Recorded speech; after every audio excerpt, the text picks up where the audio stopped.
Olá, aqui é a Rayane e hoje nós vamos fazer um segundo episódio da série de perguntas e respostas, que são dúvidas entre as nail designers e também pode ser sua dúvida. Vamos para a primeira pergunta? Preparei aqui algumas perguntinhas e a primeira pergunta é: por que precisamos curvar a estrutura? Então, a estrutura é extremamente essencial para a proteção da lâmina natural da sua cliente. Todo mundo pensa, a maioria pensa, na verdade, que a curvatura é somente para estética. Mas não é para estética.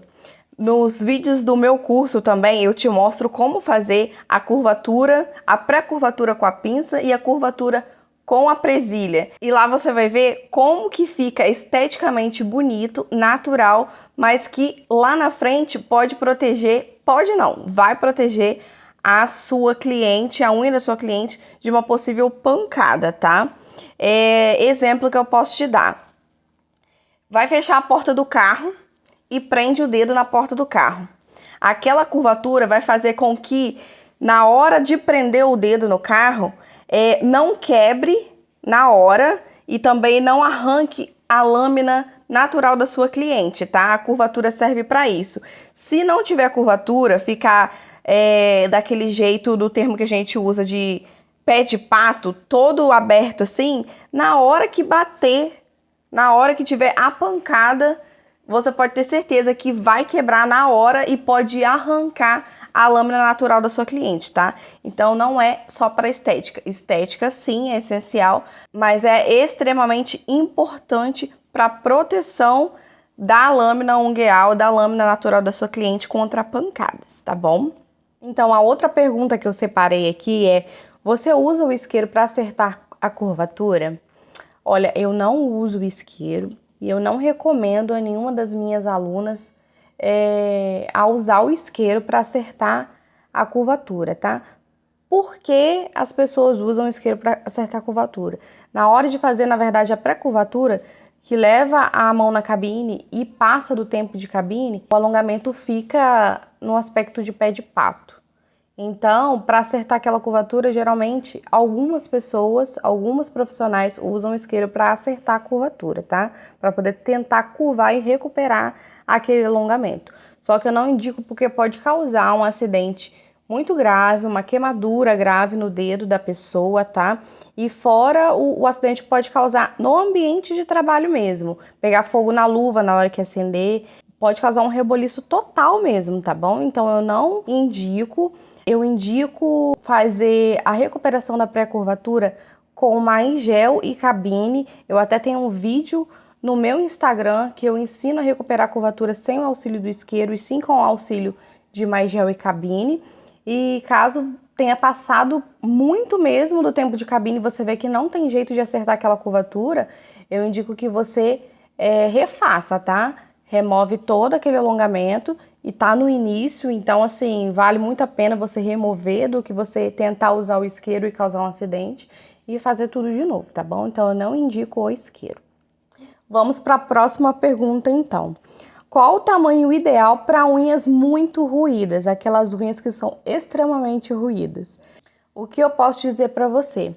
Não somente na unha ruída, mas para qualquer tamanho de lâmina natural, o tamanho ideal de alongamento é o tamanho correto da lâmina natural. Por exemplo, se a lâmina natural tem 1 centímetro, você vai fazer a borda livre mais 1 centímetro, ou seja, aquele alongamento total vão ter 2 centímetros, tá? É sempre o mesmo tamanho da lâmina natural. Então, se a unha for extremamente roída, e tem gente que chega na mesa da pessoa, da profissional, com a unha extremamente roída e quer aquele alongamento enorme. Não faça isso, porque o leito não vai aguentar, tá?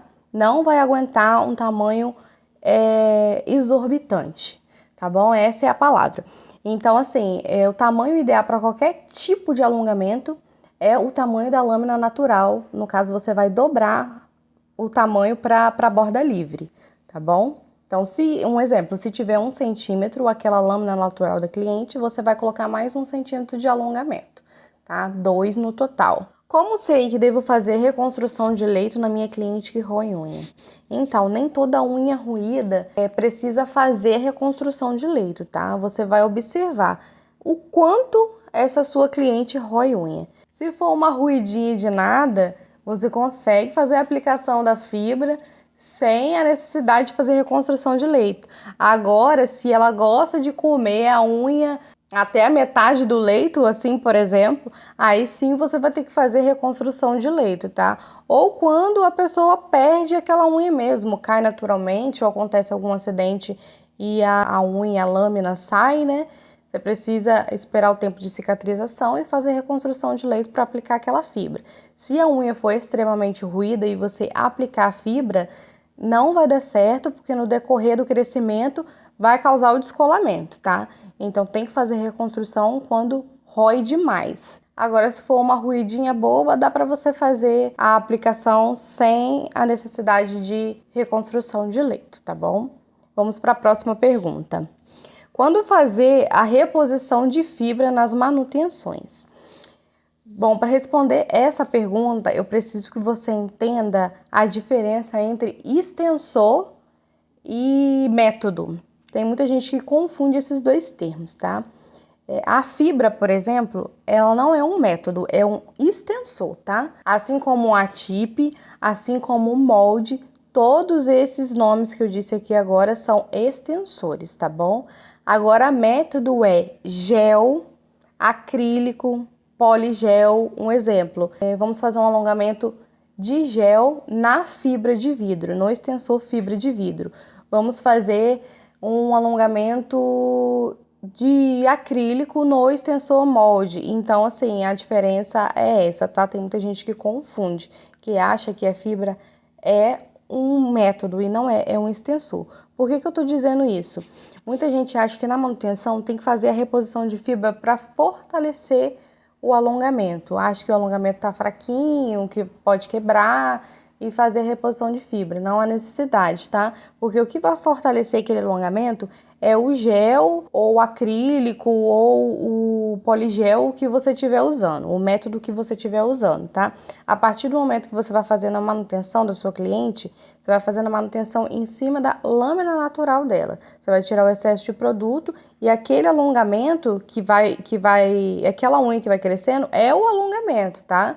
Não vai precisar mais de extensor nenhum, nem fibra, nem molde, nem tip, nada do tipo, tá? Então, a reposição de fibra você só vai fazer quando na hora de fazer a manutenção, ou mesmo quando fizer a primeira aplicação, você vê que na hora de fazer a curvatura, por exemplo, ou fazer algum lixamento, você come o cantinho da unha. Aí você precisa fazer aquela reposição no cantinho da unha para aquele alongamento não ficar torto, ficar bem alinhado, tá? Então, a reposição de fibra só é feita na hora da manutenção ou na hora do lixamento que você come cantinho, ou quando sai o alongamento inteiro e você precisa fazer a reposição de fibra para fazer a extensão novamente, fazer o alongamento, tá? Muita gente tem dúvida em relação à firmeza, à durabilidade daquele alongamento e acha que tem que fazer reposição de fibra.